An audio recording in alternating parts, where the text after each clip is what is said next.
China uminit ang ulo sa galit dahil di umano sa pagbangga ng resupply boat ng Pilipinas sa China Coast Guard sa Ayungin Shoal na sakop ng economic zone ng Pilipinas. At mga mangingisda natatakot ng pumalaot dahil sa hinuhuli na ng mga Chinese Coast Guard ang mga Filipinong mangingisda na papalaot sa inaangking teritoryo ng China. Philippine Navy agad itong inaksyonan at agad nagtalaga ng mga sundalong Pilipino sa West Philippine Sea upang magbantay sa mga mangingisdang Filipino. Bago tayo mag-umpisa ay huwag mong kalimutan mag-subscribe sa channel na ito, at pakipindot na rin ang bell icon para lagi kang updated sa ating mahalagang balita. Kahapon, araw ng Lunes, ika-17 ng Hunyo taong kasalukuyan, naganap ang banggaan sa pagitan ng Philippine Coast Guard at Coast Guard ng China sa Ayungin Shoal, isang lugar na lubhang pinag-aagawan sa South China Sea. Ilang beses di umanong niradyohan ng China Coast Guard ang barko ng PCG, pero hindi ito nakinig. Sa halip pinakita pa di umano ng Philippine Coast Guard ang pagka-unprofessional nito, kaya umantong sa banggaan ang kanilang barko. Ayon naman sa PCG, mapanlin lang ang report ng China, at puro lamang ito kasinungalingan, dahil hindi naman binangga ng PCG ang barko ng China, sadya itong binangga ng China Coast Guard.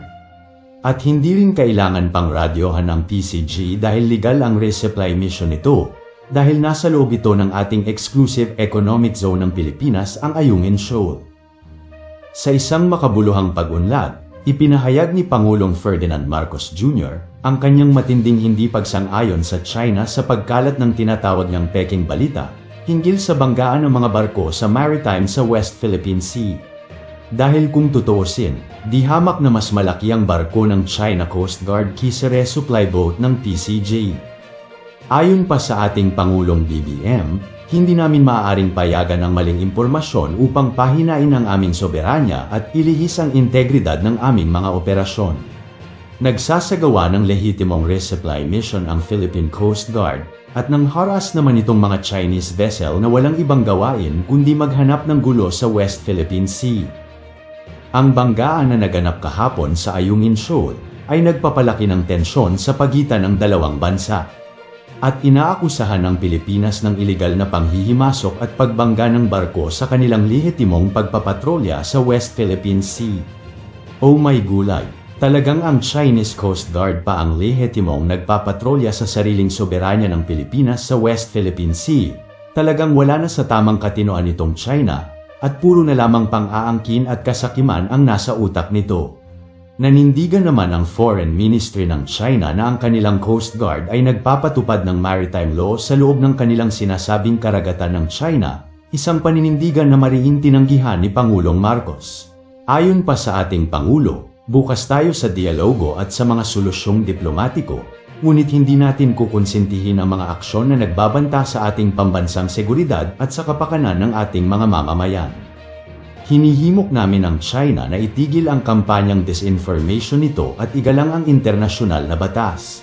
Ang mga dalubhasa sa maritime ay nagpahayag ng suporta para sa paninindigan ng Pangulo, na binibigyang diin ang pangangailangan para sa tumpak na impormasyon at pagsunod sa desisyon ng Permanent Court of Arbitration na nagpawalang bisa sa malawak na pag-angkin ng China sa South China Sea.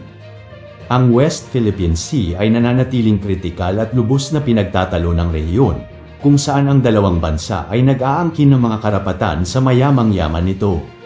Inulit ni Pangulong Marcos ang pangako ng Pilipinas na pangalagaan ang teritoryong karagatan nito at itaguyod ang internasyonal na batas. Sa kabilang banda, sinimulan na ng China na palawakin ang teritoryo nito sa loob ng West Philippine Sea, isang hakbang na umani ng agaran at matinding reaksyon mula sa internasyonal na komunidad. Ang pag-unlad na ito ay nagmamarka ng isang makabuluhang pagtaas sa patuloy na mga hindi pagkakaunawaan sa teritoryo sa rehiyon na kinasasangkutan ng China dahil sa masama nitong layunin. Habang tinitingnan ng mundo ang mga pinaggagawa ng China sa West Philippine Sea at sa bago nitong batas na manghuhuli ng mga trespassers na papalaot sa inaangking karagatan nito at ikukulong ng 6 na araw ng walang paglilitis ang mga mahuhuling dayuhan. Hindi naman ito nagustuhan ng ating gobyerno, at dahil dito marami ng mga mangingisdang Pilipino ang hindi muna pumalaot sa ating sariling karagatan, dahil sa batas na ito ng China. At alam naman natin na seryoso ang China sa mga ganitong usapin. Nagpaunlak naman ng panayam ang Commodore na si Jay Terrella, isang spokesperson ng Philippine Coast Guard sa West Philippine Sea. Ang Philippine Coast Guard since June 14, we have already deployed 2 MRV vessels dito. Yung BRP Sindangan and BRP Malapascua.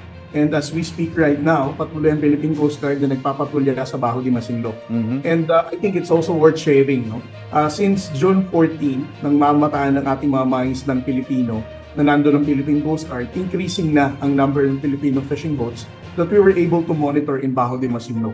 In June 15, we have recorded 3 Filipino fishermen, fishing boats, and then nag-increase ng 7. At ngayon, currently, we have monitored 10 Filipino fishing boats na nasa Baho de Masinloc ngayon. In other areas, ganito rin po ba yung mga mangingisda natin pumapalaot din at na-escort din ng Coast Guard? In other areas, Sir Ivan, no, the Philippine Coast Guard, as expressed by the Commandant, Admiral Ronnie Hilgavan, we have already intensified our deployment of the Philippine Coast Guard vessels in different parts of the West Philippine Sea.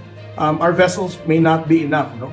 But the strategic deployment ng mga barko namin ay inuuna natin yung mga areas kung saan alam natin na ito ay mataas na bilang ng pangisdaang Pilipino ang pupunta rito. Basta ang malinaw po dito is the constant assurance ng Philippine Coast Guard na hindi ho papabayaan ng ating mga mangisda na makapagpatuloy sa kanilang paghahanap buhay. Yes, Sir Ivan, that's a commitment that we are willing to keep to carry out our patriotic duty na pangalagaan at siguraduhin ang kaligtasan ng ating mga kababayang mangisdang Pilipino sa West Philippines. Kaugnay po sa utos ng China na manghuhuli nga sila ng mga tinatawag nilang trespasser daw sa South China Sea. Meron na bang actual na case na may hinuli nga sila? Or sinita man lang? Actually, Sir Ivan, no, for so many interviews sa pinagdaanan ko, lagi kong sinasabi, no, kung ang basihan natin is yung number of deployment ng China Coast Guard and China's Maritime Militia as to size up whether they are really serious, no, in doing this illegal law enforcement regulation nila. We should look into yung vessels na dinideploy nila. No? But right now, for example, in Baho de Masinloc, 3 China Coast Guard vessels lang din, 6 na Chinese Maritime Militia. There's even a clear departure of their usual deployment. No? Ang usual deployment ng Chinese Coast Guard sa Baho de Masinloc ay 4, and then hindi bababa ng 10 Chinese Maritime Militia. And then, ikukumpara natin ito, yung sinabi din nilang haharangin nilang atin ito convoy nung grupo ni Ms. Rafaela David. They even deployed as many as 50, no? China Coast Guard, more than 30 plus Chinese Maritime Militia and some Philippine Navy vessels. Ibig sabihin, seryoso talaga sila, dineploy nila yun.